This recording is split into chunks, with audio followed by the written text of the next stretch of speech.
welcome to Student Tutorial. I'm Shaista Khan. Please like and subscribe our channel. And today's topic is glass prism. तो glass prism को शुरू करने से पहले मैं आपको बता दूं कि जो हमारा ये चैप्टर है the human I and the colourful world, तो इसका हाफ पार्ट हम लोग ने पढ़ लिया है. वो क्या था? द ह्यूमन आई. तो ह्यूमन आई में हम लोग ने स्ट्रक्चर भी पढ़ लिया, accommodation of power of accommodation भी पढ़ लिया और डिफेक्ट्स भी पढ़ लिए, और डिफेक्ट्स जो थे उनके करेक्शन भी हम लोग ने पढ़ लिए. अब हम क्या पढ़ने वाले हैं? इस चैप्टर का आधा पार्ट. ठीक है, तो उस आधे पार्ट में सबसे पहले है ग्लास प्रिज्म. ठीक है, ग्लास प्रिज्म क्या एक ट्रांसपेरेंट मटेरियल का बना हुआ प्रिज्म होता है. ठीक है, अब इसमें लिखा हुआ है ग्लास. ग्लास लिखा हुआ है, इसका मतलब है कि ये किसका बना होगा? ग्लास का बना होगा. ठीक है, किसका बना होगा? ग्लास का बना होगा. और ग्लास तो आपको पता ही है कि वो एक ट्रांसपेरेंट मीडियम होता है. ठीक है, अगर हम जो प्रिज्म है उसके स्ट्रक्चर की बात करें तो अगर हम सामने से देखेंगे तो हमको प्रिज्म कुछ ऐसा दिखाई देने वाला है. कैसा दिखाई देता है? ऐसा दिखाई देता है. ठीक है, ठीक एक ट्राइंगल के शेप का दिखाई देता है जब हम सामने से प्रिज्म को देखते हैं. ठीक है, सामने से जब देखेंगे. लेकिन जब हम उसको उस चारों तरफ से उसको घुमा के देखेंगे तो उसका जो स्ट्रक्चर है वो कुछ इस तरीके का होगा. उसको हम देखिए क्या करते हैं, ये ट्राइंगल. ठीक है, उसके बाद ये उसके क्या है? लेटरल सरफेसेस हैं. ठीक, और ये एक और ट्राइंगल है. क्या है? ये एक और ट्राइंगल. मतलब ये कि जो हमारा प्रिज्म है वो उसका स्ट्रक्चर कुछ ऐसा होता है. उसका स्ट्रक्चर कुछ ऐसा होगा जिसमें ये दो पार्ट जो होंगे, ये दो पार्ट तो क्या होंगे? ट्राइंगल होंगे. उसका ये जो दो फेसेस हैं ये क्या होगा? ट्राइंगल होगा. ठीक, बट इसमें तीन जो है वो रेक्टेंगुलर सरफेसेस भी होते हैं. ठीक है, इसमें जो 3 हैं वो रेक्टेंगुलर सरफेसेस होते हैं. एक तो आपका हो गया ये पोर्शन, ये वाला. एक आपका इधर वाला पोर्शन हो गया, और एक आपका ये नीचे वाला पोर्शन हो गया. ठीक है, एक आपका इधर सामने और एक उसके पीछे है, और एक जो आपका बेस है.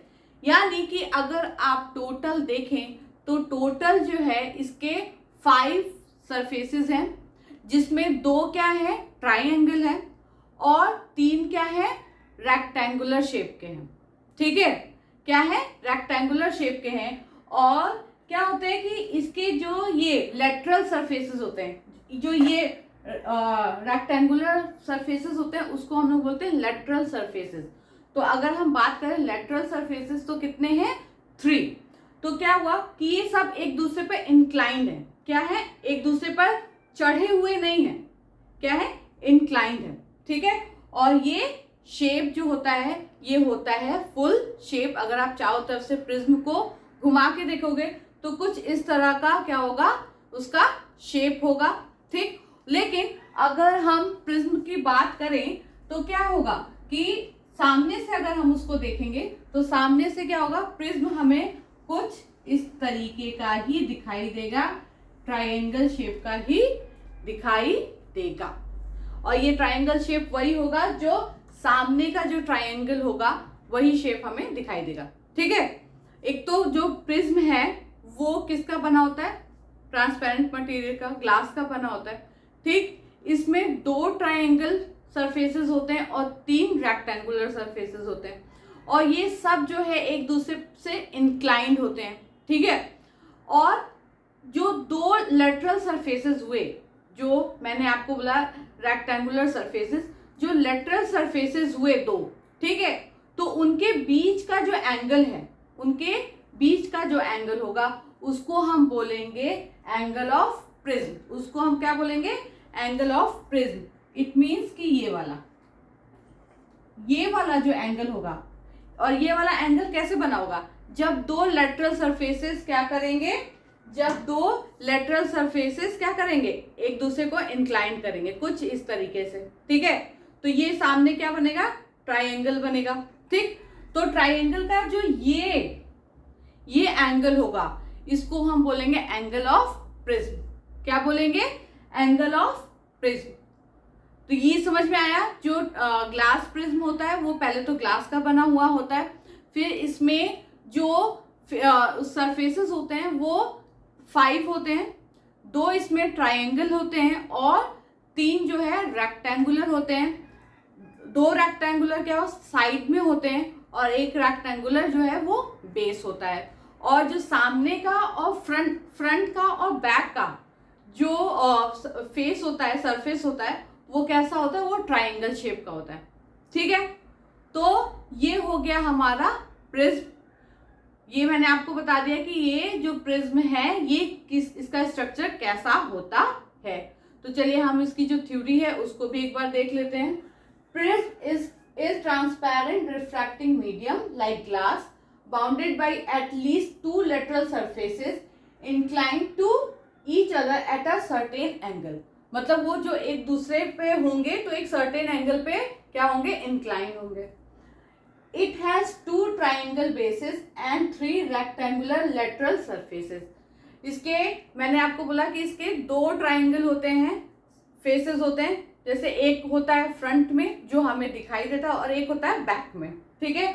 और इसके 3 रेक्टेंगुलर लेटरल सरफेसेस होते हैं जो दो साइड में होते हैं और एक जो होता है नीचे बेस में होता है, ठीक है। The angle between its 2 lateral faces is called the angle of prism. मैंने आपको बोला कि जो इसके 2 lateral faces के बीच का जो एंगल होता है ये, इसको हम बोलते हैं एंगल ऑफ प्रिज्म। क्या बोलते हैं, एंगल ऑफ प्रिज्म।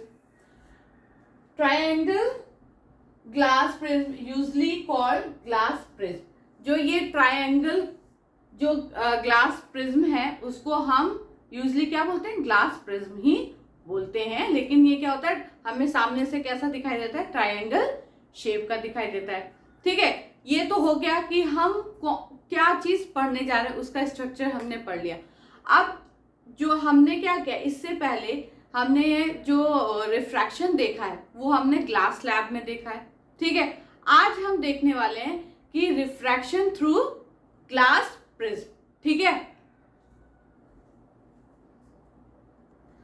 चलिए, हमने इससे पहले क्या है कि जो भी हमने रिफ्रैक्शन देखा है थ्रू, वो क्या ग्लास स्लैब की उसमें देखा है, हाँ। लेकिन अब हम क्या देखने जा रहे हैं, अब हम डिस्कस करने जा रहे हैं रिफ्रैक्शन थ्रू अ प्रिज्म।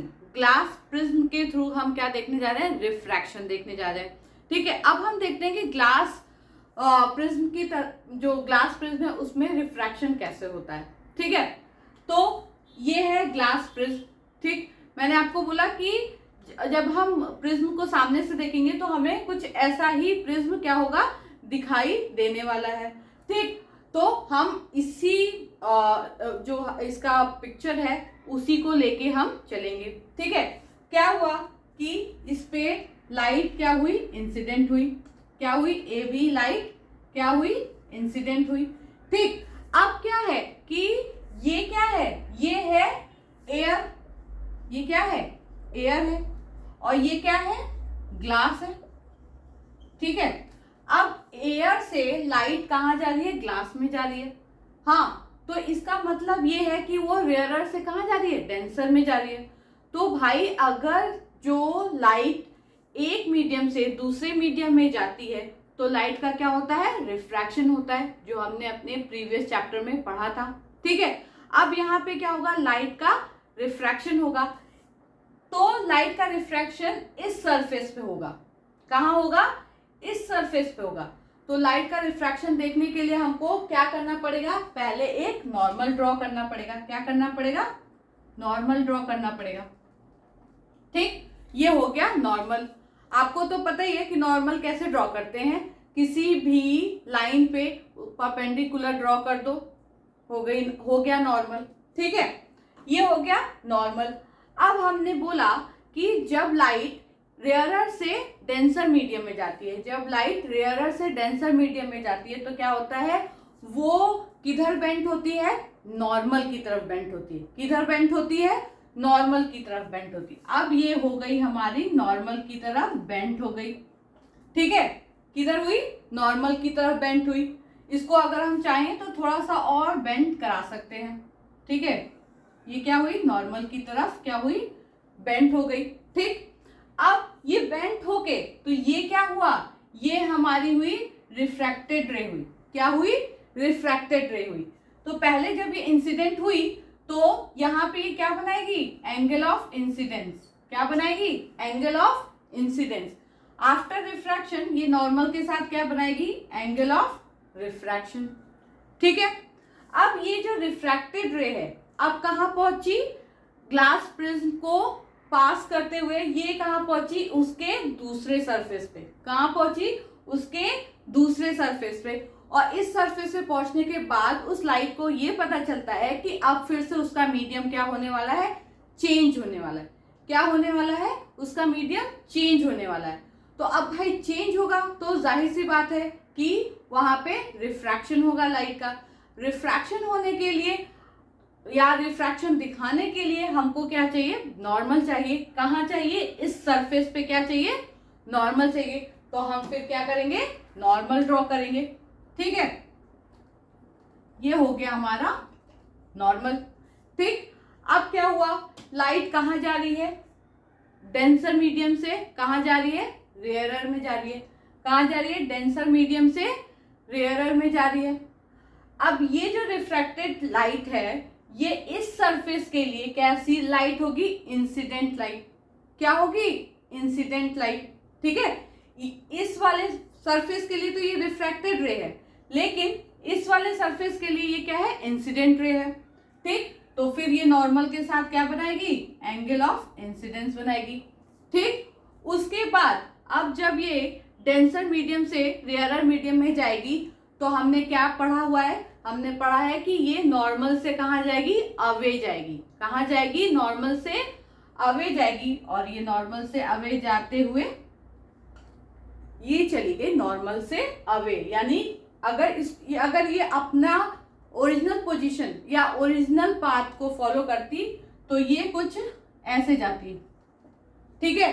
लेकिन ये अपना ओरिजिनल पाथ फॉलो नहीं करेगी। क्यों, क्योंकि ये एक मीडियम से क्या हो रही है, दूसरे मीडियम में जा रही है। तो जब भी लाइट एक मीडियम से दूसरे मीडियम में जाती है तो हमको पता है कि लाइट का क्या होता है, रिफ्रैक्शन होता है। और जब लाइट का रिफ्रैक्शन होगा तो वो अपना ओरिजिनल पाथ छोड़ के दूसरे पाथ को फॉलो करेगी। और उस पाथ को फॉलो करेगी, जब वो डेंसर से रेयरर में जाएगी तो वो नॉर्मल से दूर जाएगी, नॉर्मल को बोलेगी बाय बाय, मैं अब चली, ठीक है ना, ठीक। और ये बनाएगी नॉर्मल के साथ एंगल ई, इमर्जेंट, ठीक है। ये क्या हुई, इमर्जेंट रे हुई। क्या हुई, इमर्जेंट रे हुई।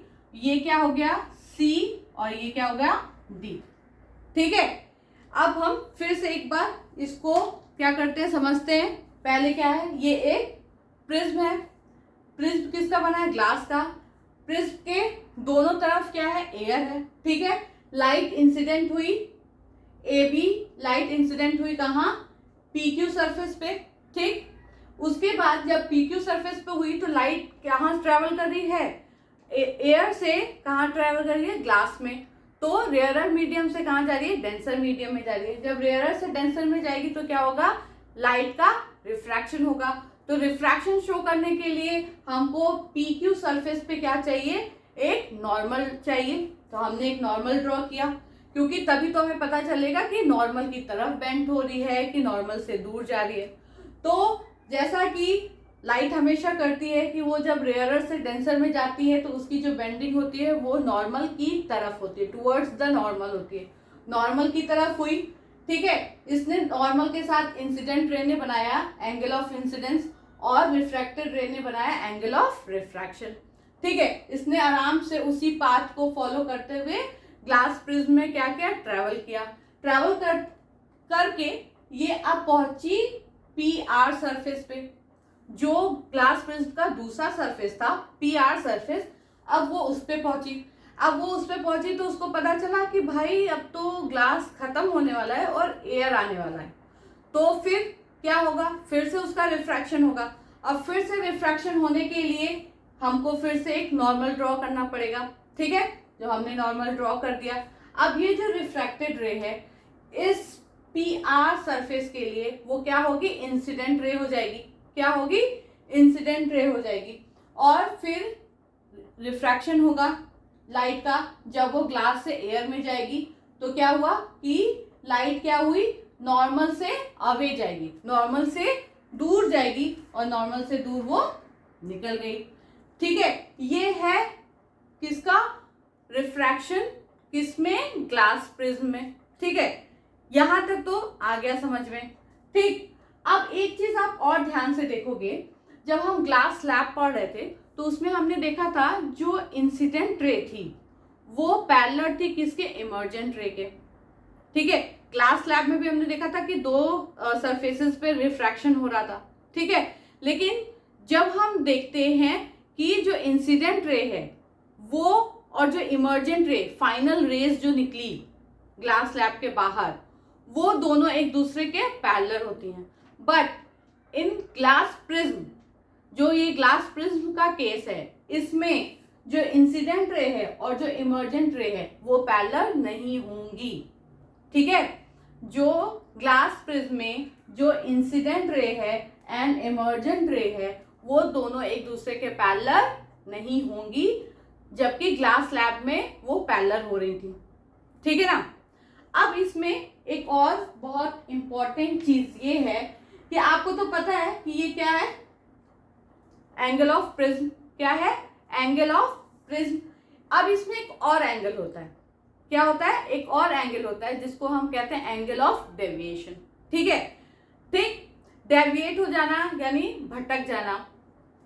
तो उसके लिए हमको क्या करना पड़ेगा, उस एंगल को निकालने के लिए हमको क्या करना पड़ेगा, हमको ये करना पड़ेगा कि हमको जो हमारी इंसिडेंट रे है उसको उसके ओरिजिनल पाथ को आगे बढ़ा, ओरिजिनल पाथ पे क्या होगा, आगे बढ़ाना पड़ेगा। ठीक है, जो हमारी इंसिडेंट रे है उसको हमको क्या करना पड़ेगा, ओरिजिनल पाथ पे आगे बढ़ाना पड़ेगा। ठीक, उसके बाद जो हमारी इमर्जेंट रे है यानी जो हमारी रिजल्टेंट रे है उसको हमको क्या करना पड़ेगा, उसके पाथ पे पीछे की तरफ बढ़ाना पड़ेगा। क्या बढ़ाना पड़ेगा, पीछे की तरफ बढ़ाना पड़ेगा। और जहां पे ये दोनों एक दूसरे को, ये दोनों रेस एक दूसरे को क्या करेंगी, क्रॉस करेंगी, वहीं पे क्या होगा, एंगल ऑफ डेविएशन। और एंगल ऑफ डेविएशन क्या होगा, ये जो एंगल है, ये जो एंगल है इसको हम बोलेंगे एंगल ऑफ डेविएशन। इसको डेल्टा से भी डिनोट करते हैं और डी से भी डिनोट करते हैं। ठीक है, ये एंगल है एंगल ऑफ डेविएशन। ठीक, जहां पे जो हमने क्या किया कि जो हमारे इंसिडेंट रे थी उसको हमने उसके ओरिजिनल पाथ पे आगे बढ़ाया, जिस पाथ पे वो आ रही थी। ठीक, उसके बाद हमारी जो इमर्जेंट रे है, जो हमारी फाइनल रे है, उसको हमने क्या किया, पीछे की तरफ, बैक में उसको लेके गए हम। तो जो इंसिडेंट रे और इमर्जेंट रे थी वो दोनों जब एक दूसरे को जहां पे क्रॉस करेंगे, जहां पे मीट करेंगे, वहां पे जो एंगल फॉर्म होगा उसको हम बोलेंगे एंगल ऑफ डेविएशन। ठीक है, उसको हम क्या बोलेंगे, एंगल ऑफ डेविएशन। तो ये जो था ये पूरा था रिफ्रैक्शन, किसके थ्रू, ग्लास प्रिज्म के थ्रू। ठीक है, आई होप कि ये आपको समझ में आ गया होगा। ये यहाँ पे जो है ये एयर में जाता है। ठीक है, तो अब इसके बाद हम क्या करने वाले हैं, इसका जो थ्योरी पोर्शन है उसको अब हम डिस्कस करने वाले हैं। चलिए, जो इसका थ्योरी पोर्शन है उसको भी हम देख लेते हैं। क्या है, refraction through a glass prism, the emergent ray is not parallel to the incident ray. जैसे मैंने आपको बताया था कि जो इमर्जेंट रे है वो पैरेलल नहीं होगी किसके, इंसिडेंट रे की। और क्यों नहीं पैरेलल होगी, क्योंकि जो इसके दो सरफेसेस हैं जो एक दूसरे पे इंक्लाइंड हैं, पैरेलल नहीं है एक दूसरे के। जो सरफेसेस हैं जिसपे जो रिफ्रैक्शन हो रहा है वो दोनों सरफेसेस जो है एक दूसरे के पैरेलल नहीं है, इसलिए जो इंसिडेंट रे है जो कि एक सरफेस पे पड़ रही है, उसके बाद दूसरे सरफेस से वो इमर्जेंट हो रही है, निकल रही है, इसलिए वो दोनों रे भी पैरेलल नहीं होंगी। Because the opposite faces of the glass prism is not parallel to one another, मतलब वो दोनों जो लेटरल सरफेसेस हैं वो एक दूसरे के पैरेलल नहीं होंगी, इसलिए जो इंसिडेंट रे और जो इमर्जेंट रे है वो दोनों भी पैरेलल नहीं होंगी, जैसा कि ग्लास स्लैब में हो रहा था। ग्लास स्लैब में जो दो सरफेसेस थी वो दोनों एक दूसरे के पैरेलल थी, वो दोनों क्या थे, एक दूसरे के पैरेलल थी, इसलिए जो इंसिडेंट रे है और इमर्जेंट रे है वो पैरेलल हो रही थी। ठीक है, in the diagram a ray of light AB is entering from air to glass at the first surface PQ। जो हमारा सरफेस था PQ, ये PQR, तो जो हमारा सरफेस था PQ, यहाँ पे क्या हो रही थी, ये लाइट जो है वो एंटर कर रही थी। ठीक है, उसके बाद it bends toward the normal, और जो हमने नॉर्मल खींचा था एन डैश, तो ये क्या हो जा रही थी, नॉर्मल के टुवर्ड्स क्या हो जा रही थी, बेंड हो जा रही थी। ठीक है, बी एन डैश के टुवर्ड्स क्या हो रही थी, बेंड हो जा रही थी। आफ्टर रिफ्रैक्शन रिफ्रैक्टेड रे goes along the direction BC inside the glass prism. अब ये क्या हो रही थी कि जो ग्लास प्रिज्म है उसके अंदर जो है ये BC डायरेक्शन में क्या हो रही थी, मूव कर रही थी या ट्रेवल कर रही थी। ठीक है, अब इसके आगे का जो है इसके आगे की जो थ्योरी है उसको भी हम देख लेते हैं। चलिए, एट द सेकेंड सरफेस, जब लाइट जो है ट्रैवल करके प्रिज्म के अंदर सेकेंड सरफेस से पहुंची, तो सेकेंड सरफेस कौन सा था, PR। कौन सा, PR। The light ray enters from glass to air, so it bends away from the normal and goes along the direction CD in the form of emergent ray, यानी direction CD के उसमें जो उसका path था, direction था, उसमें वो emergent रे वो प्रिज्म से बाहर एयर में चली जाएगी। ठीक है, ये तो हो गया इतना जो हमारा रिफ्रैक्शन था। अब उसके बाद angle of deviation, the angle between incident ray and emergent ray is called angle of deviation. Incident ray और इमर्जेंट रे के बीच का जो एंगल होगा उसको हम क्या बोलेंगे, angle of deviation. It is denoted by delta, इसको डेल्टा से हम डिनोट करते हैं। The angle EOD is the angle of deviation. जो एंगल EOD है, EOD, यही तो इमर्जेंट रे को ही तो हमने पीछे की तरफ बढ़ाया है, तो जो एंगल EOD है उसी को हम क्या बोलेंगे, एंगल ऑफ डेविएशन। ठीक है, तो ये जो रिफ्रैक्शन थ्रू ग्लास प्रिज्म था वो यहीं पे फिनिश हो रहा है, ये टॉपिक हमारा। आई होप कि ये आपको समझ में आ गया होगा, कोई ऐसा बड़ा सा कुछ अजूबा नहीं पढ़ाया है मैंने।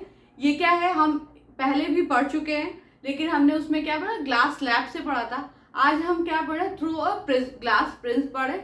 बस थोड़ा सा डिफरेंस है कि जो इंसिडेंट रे है और जो इमर्जेंट रे है वो पैरेलल नहीं होगी बस, और उसके बाद सब कुछ वैसे क्या वैसा ही है। ठीक है, और एंगल ऑफ डेविएशन वो अलग है। ठीक है, तो आई होप कि आपको समझ में आ गया होगा। अब हम जो हमारा जो ये आधा पार्ट है द कलरफुल वर्ल्ड, उसमें हम और आगे एक नए टॉपिक के साथ आएंगे। तब तक के लिए थैंक यू सो मच।